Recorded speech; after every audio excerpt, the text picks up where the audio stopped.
Hello welcome back to Advi mum pregnancy caring.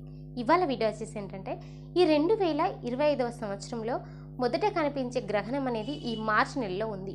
So మార్చి నెలలో ఏ తేదీన ఉంది, ఇది మన ఇండియాలో కనిపిస్తుందా, గర్భవతులు ఎలాంటి నియమాలు పాటించాలి, ఇదంతా కూడా మనం ఈ వీడియోలో క్లియర్గా తెలుసుకుందాం.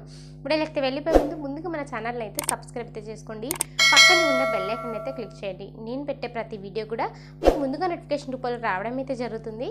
ఏదైనా సందేహాలు ఉంటే కింద కామెంట్ చేయండి, తప్పకుండా నేను మీకు రిప్లై ఇస్తాను. ఇక వీడియోలకి 2025వ సంవత్సరంలో మొత్తం 2 సూర్యగ్రహణాలు 2 చంద్రగ్రహణాలు అయితే ఉన్నాయి. అయితే మొదట కనిపించే గ్రహణం అనేది ఈ మార్చి నెలలో ఉంది. ఏ తేదీన అంటే 14వ తేదీన ఉంది. సో అదే రోజు మనకి హోలీ పండుగ కూడా రాబోతుందన్నమాట. సో ఇది సంపూర్ణ చంద్రగ్రహణం. సో మన 2025 సంవత్సరంలో మొదట వచ్చే గ్రహణం ఏంటంటే సంపూర్ణ చంద్రగ్రహణం. ఇది మరి ఇండియాలో ఉందా అంటే ఇండియాలో ఈ గ్రహణం కనిపించదు, ఎందుకంటే ఇది పగటిపూట ఉంటుంది కాబట్టి. సో మన ఇండియాలో కాలమానం ప్రకారం ఇది మన ఇండియాలో కనిపించదు, వేరే కంట్రీస్లలో కనబడుతుంది. అది ఎక్కడ అని అంటే అమెరికా, పశ్చిమ యూరప్, పశ్చిమ ఆఫ్రికా, ఉత్తర దక్షిణ అట్లాంటిక్ మహాసముద్రాల వంటి ప్రాంతాలలో ఈ గ్రహణం కనిపించబోతుంది. సో కాబట్టి ఈ గ్రహణం అనేది మన ఇండియాలో కనిపించదు కాబట్టి గర్భవతులు ఎలాంటి నియమాలు పాటించాల్సిన అవసరం లేదు.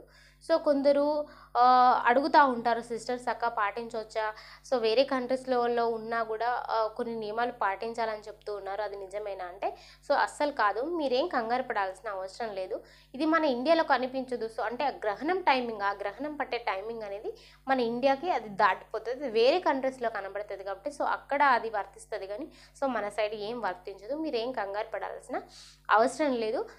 నార్మల్గా మనకి రాబోయే గ్రహణం అనేది అది సెప్టెంబర్ నెల 7, 8 తేదీలో ఉంది. సో నేను అప్పుడు ఎలాంటి నియమాలు పాటించాలి ఏంటి అనేది నేను అప్పుడు క్లియర్గా ఎక్స్ప్లెయిన్ చేస్తాను. సో ఇప్పుడు ఇదే నెలలో ఈ మార్చి నెలలో 2 గ్రహణాలు ఉన్నాయి. సో ఇవి 2 గ్రహణాలు కూడా మన ఇండియాలో కనిపించవు, గర్భవతులు నియమాలు పాటించాల్సిన అవసరం లేదు. ఇంకా మీకు ఏమైనా సందేహాలు ఉన్నా కూడా కింద కామెంట్ చేయండి, తప్పకుండా నేను మీకు రిప్లై ఇస్తాను. Thank you so much.